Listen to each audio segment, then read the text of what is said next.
Most families have a tradition on birthdays: cake, maybe some balloons, an off-key rendition of Happy Birthday that no one wants to hear but sings anyway.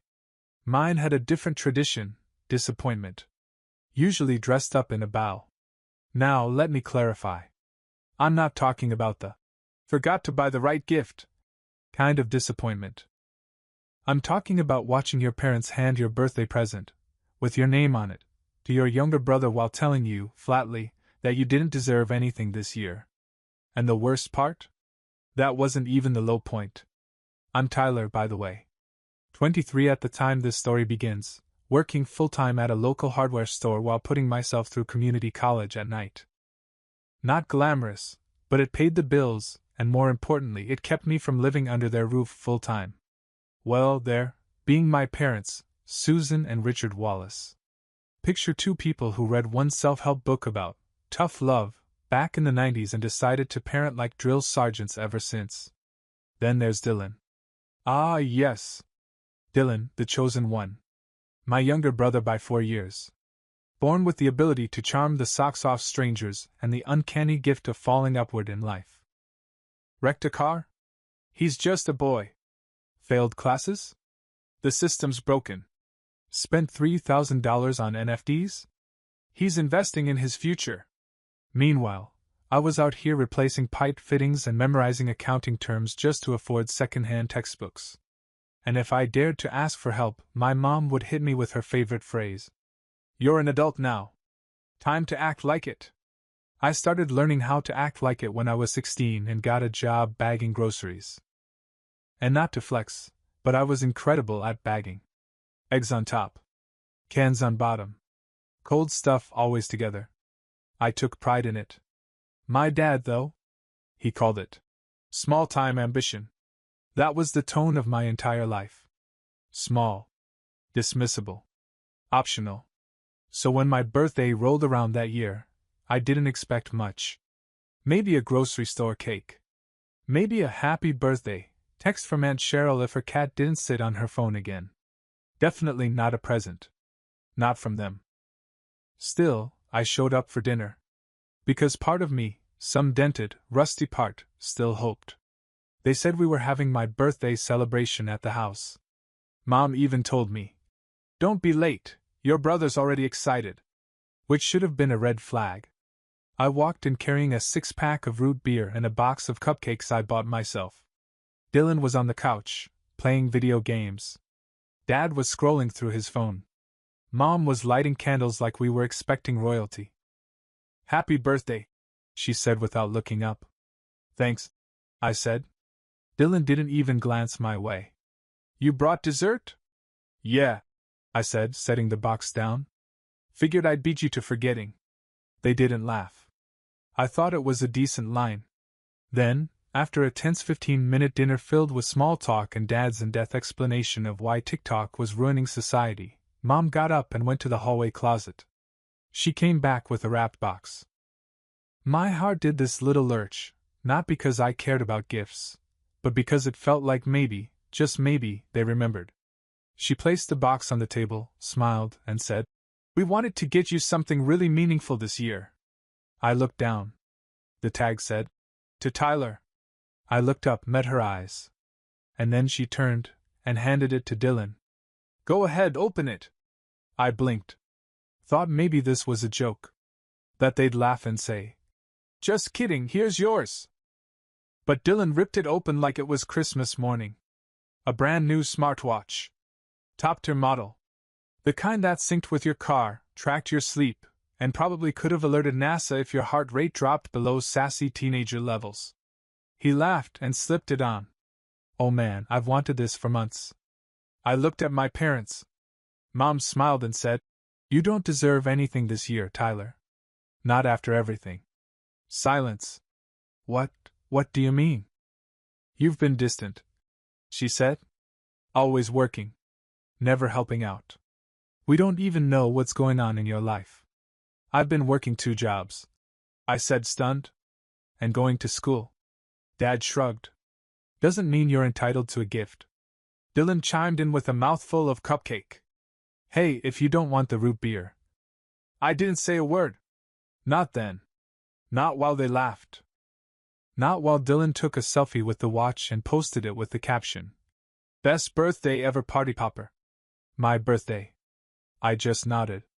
Cleaned up my plate. Took the leftover cupcakes. And that night, after everyone was asleep, I packed my bags. Didn't leave a note. Didn't slam the door. Just walked out. Because sometimes silence is louder than anything you could scream. You'd think walking out in the dead of night with nothing but a duffel bag and a box of half-squished cupcakes would be the lowest point of my life. It wasn't. That came 10 minutes later when my car wouldn't start. I stared at the dashboard like it had betrayed me. The check engine light blinked smugly, as if saying, "So we're homeless now, huh?" I tried again. Nothing. "Cool. Very cinematic," I muttered, patting the wheel like a broken relationship. "You and me both, buddy." Eventually, after a series of passive-aggressive key turns and a literal prayer to the ghost of Henry Ford, the engine coughed awake. I'd backed out of the driveway slowly, avoiding the garden gnome Dylan had decapitated 2 summers ago and never got yelled at for. I didn't know exactly where I was going. I just knew where I wasn't staying. That first night, I parked in a grocery store lot 2 towns over and slept in the front seat like a raccoon with student debt. Classy. The next morning, I messaged the only person I could think of who wouldn't ask questions. Aunt Janine. The unofficial black sheep of the family. She wore leather jackets in her 50s, swore like a sailor with a thesaurus, and had once loudly told my mom at Thanksgiving, "Susan, your parenting style reminds me of expired milk. Looks normal until someone opens it." She also ran a quirky vintage store and lived in the cramped apartment above it. When I texted her, "Hey, I kinda left home. Can I crash for a while?" she replied within 3 minutes. "'Bout time. Keys under the potted fake cactus. Front door sticks. Try twice. Coffee's crap but yours if you want it. Welcome to freedom, kid. No lectures. No guilt trip. Just space." I could have cried. Might have, actually, but I blamed the coffee. It tasted like regret and burnt toast, but somehow, it felt like comfort. Her guest room was more of a guest corner, but it had a mattress, a small window, and a poster of a 1980s punk band glaring at me like I owed them money. That corner, that tiny patch of Janine's world, became my sanctuary. Over the next few days, I tried to pretend I was fine. I went to class. I picked up extra shifts. I smiled at customers even when they called me boy, like I was still 14 and asked if I knew what a socket wrench was. But when I got back to that little corner, it all hit. Not just the birthday. Everything. The years of being talked over. Of watching Dylan throw tantrums and still get everything. Of being told, "You're too sensitive," when I tried to explain how left out I felt. Of sitting at holiday dinners like an extra in someone else's life. You'd think after so long I'd be numb to it. I wasn't.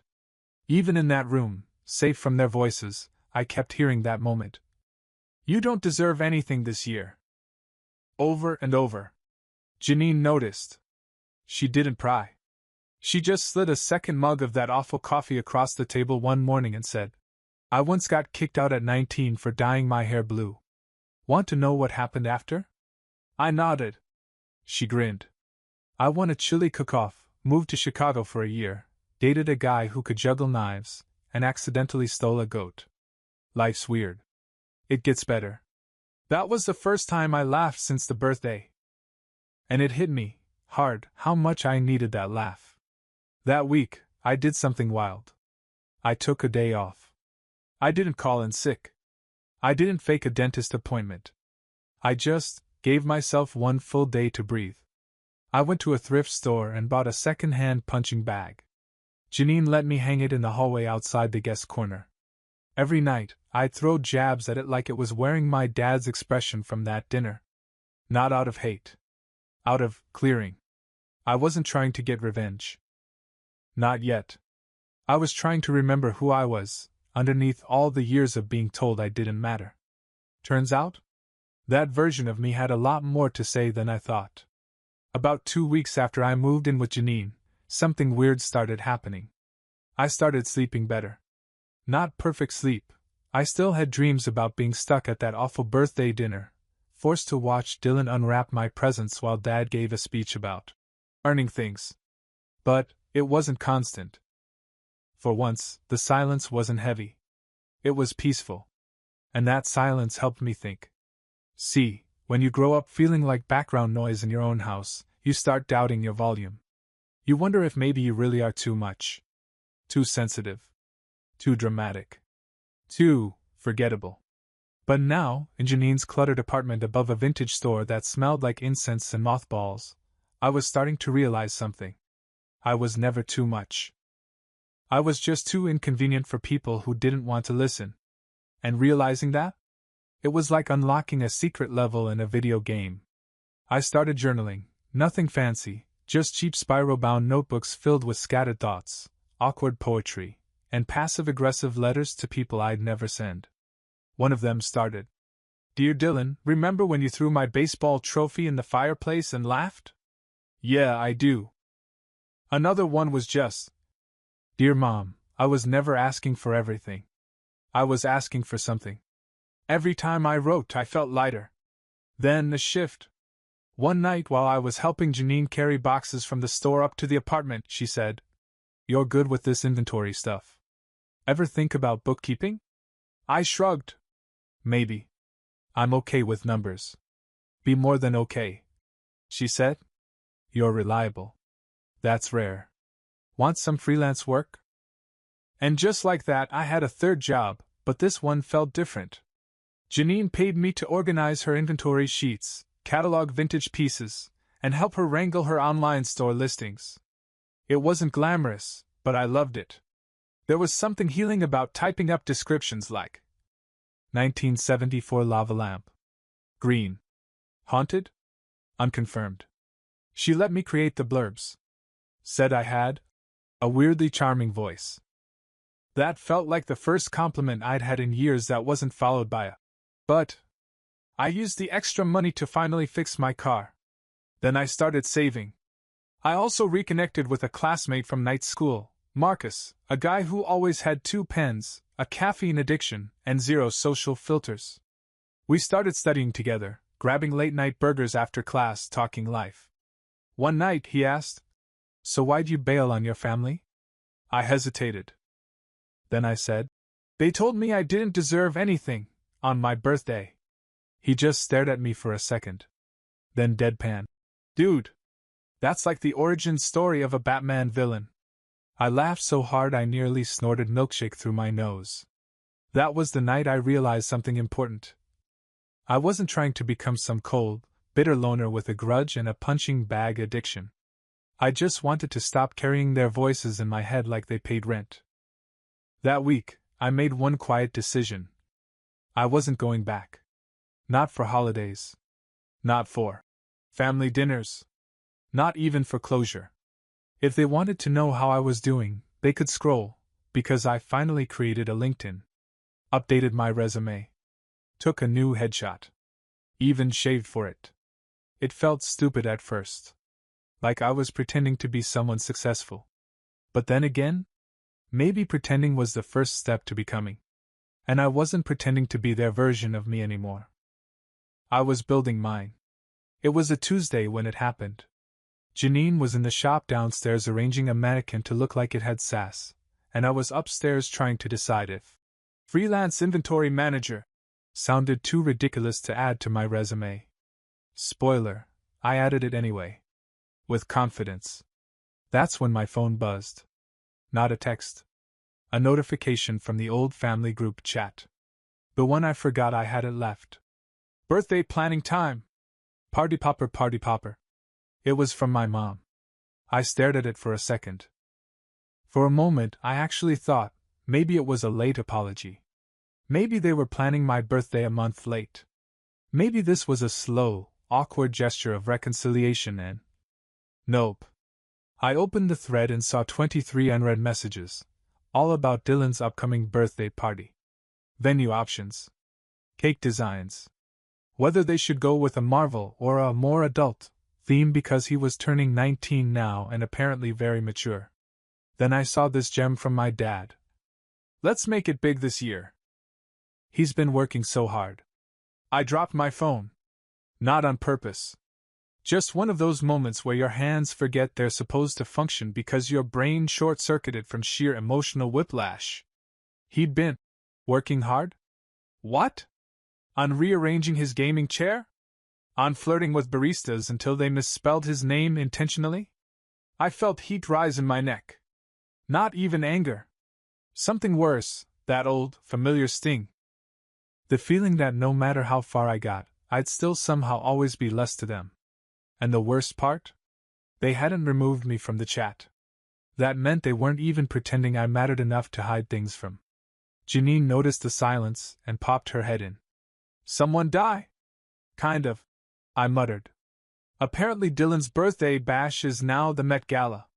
She rolled her eyes. Let me guess, ice sculpture of his face? Wouldn't be surprised, I said.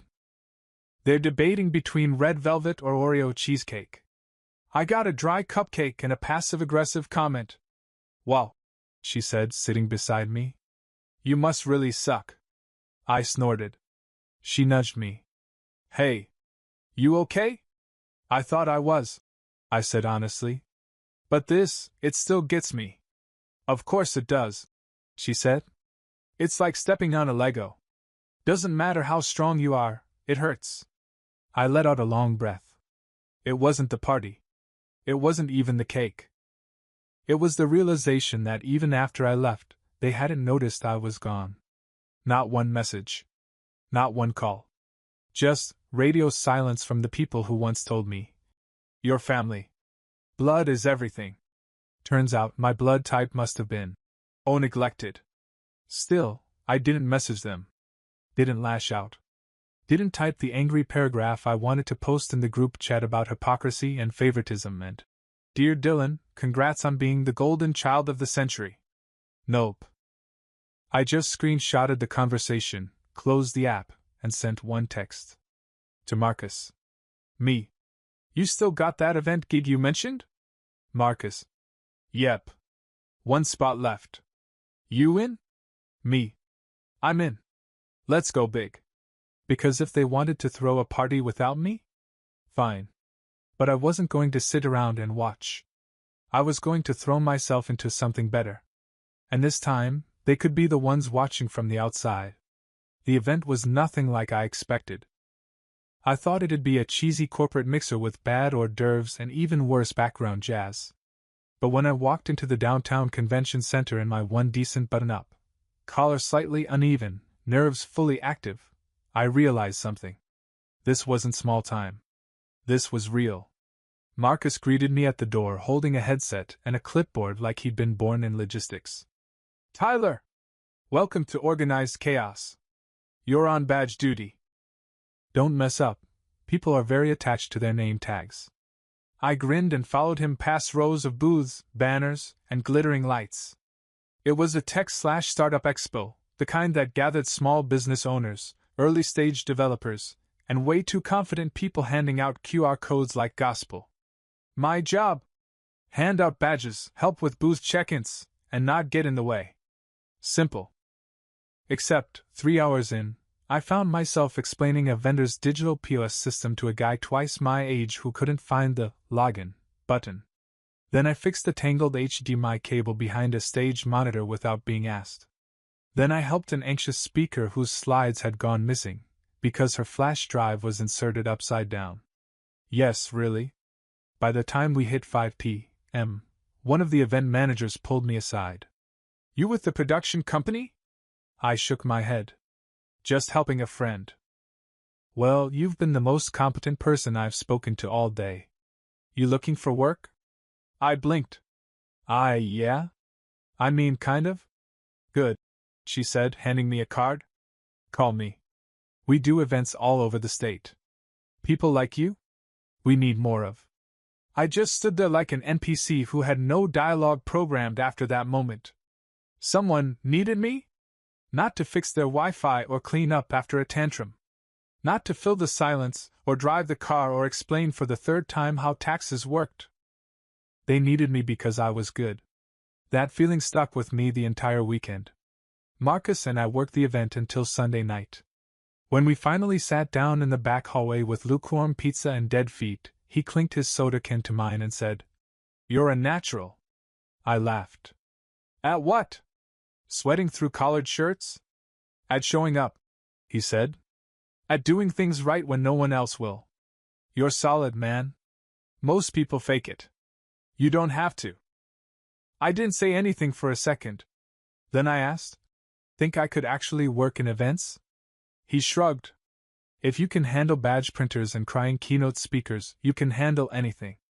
That night, when I got back to Janine's, I checked the group chat one more time.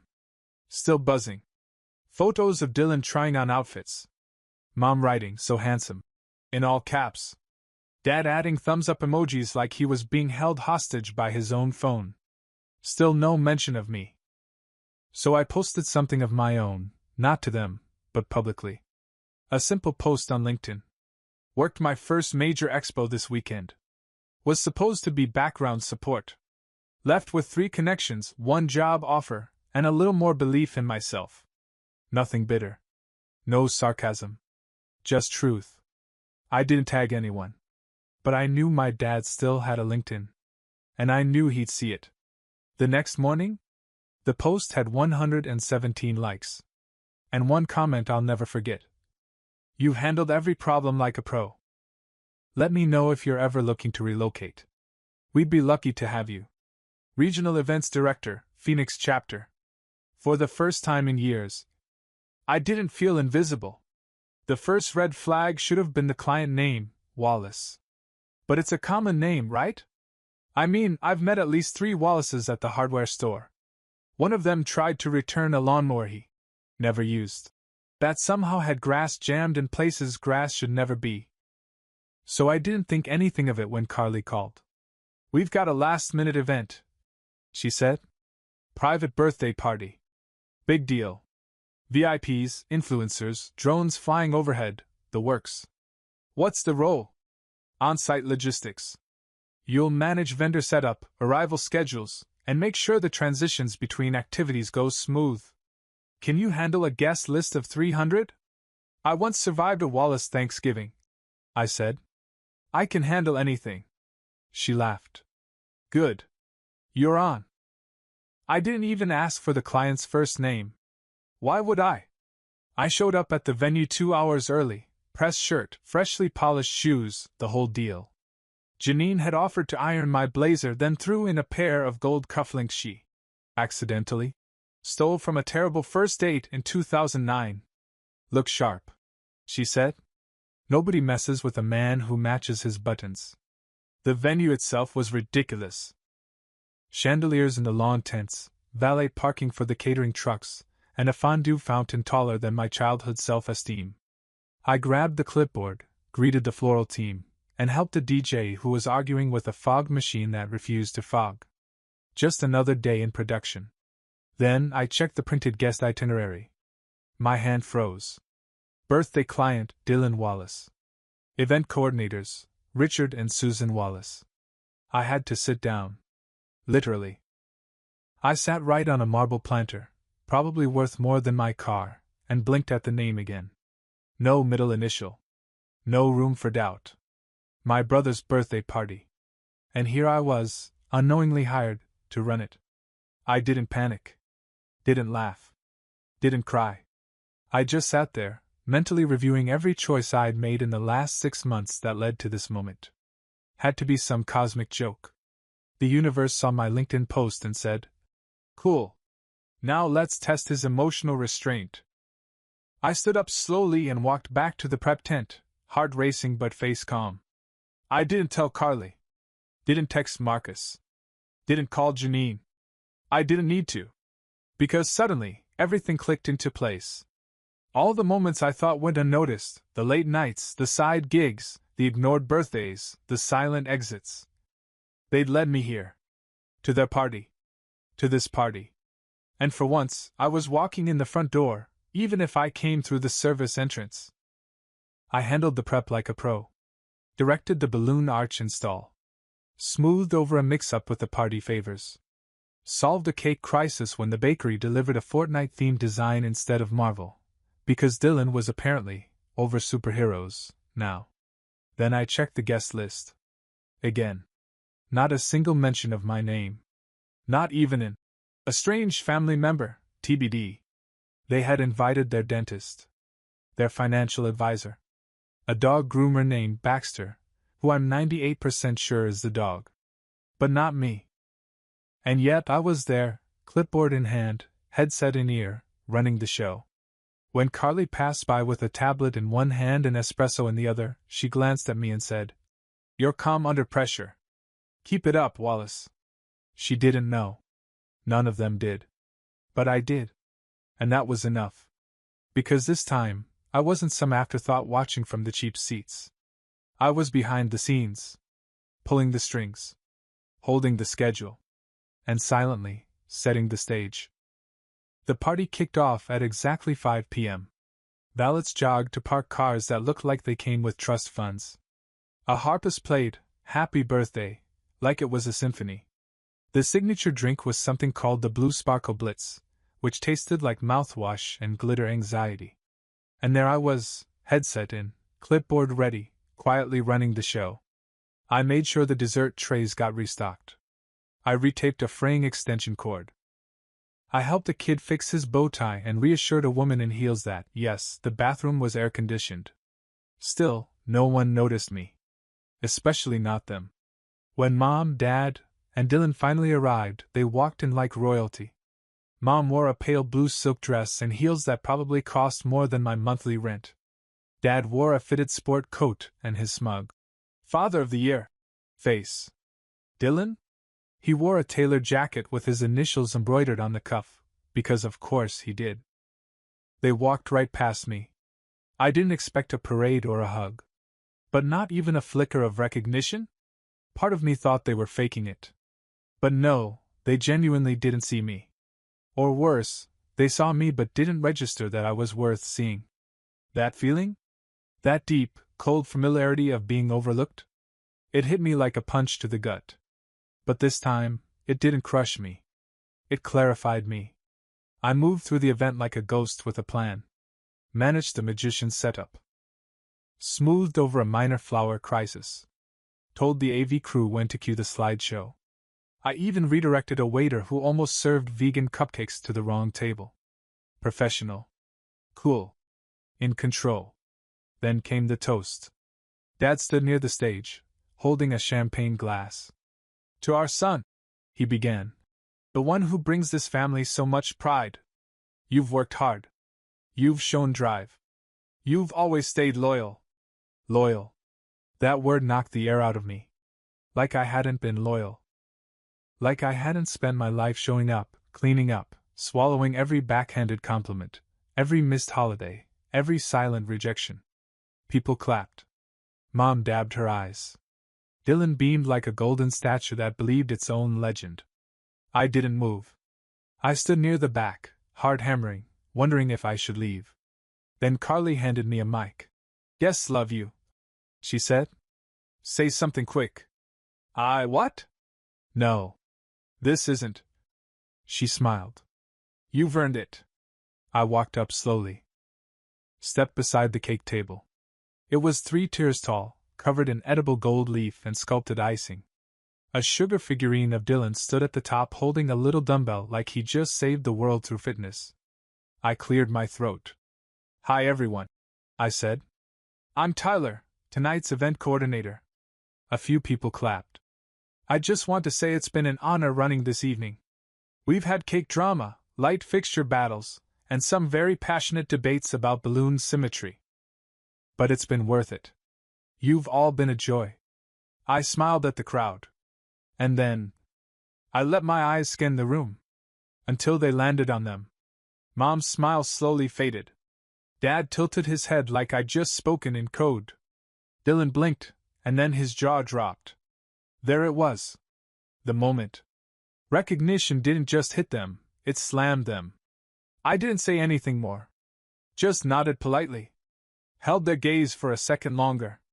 Then turned and walked out. No fireworks.